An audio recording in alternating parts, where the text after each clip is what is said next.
Beyond the trade war, who will shape the future?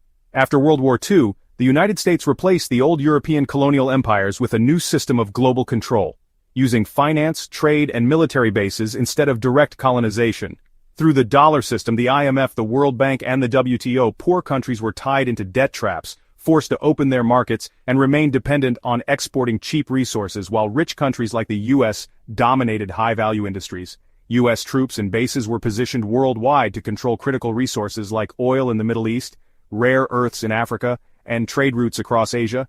Whenever a country refused to play along, the US used sanctions, coups, or even full wars, like Iran in 1953, Iraq in 2003, and Libya in 2011.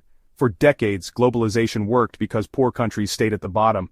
But recently, J.D. Vance just honestly admitted what few politicians are willing to say, and I quote, "The idea of globalization was that rich countries would move further up the value chain, while poor countries made the simpler things.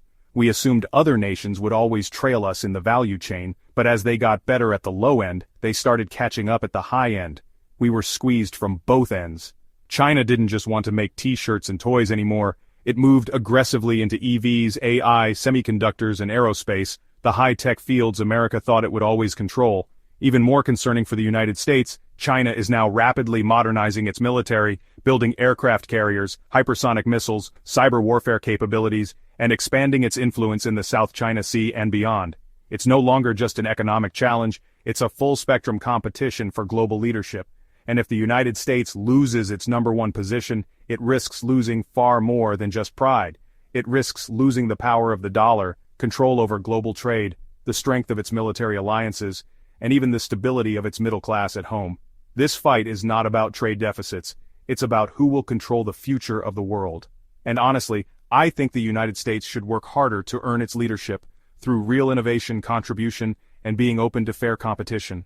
America is a great country with many good values, and I truly hope that one day, the United States and China can work together to make the world a better place. No empire deserves to stay #1 forever. It must prove itself again and again, by creating real value for the world, not just protecting old advantages. If you enjoyed this short update, don't forget to like, share, and subscribe for more. Thank you.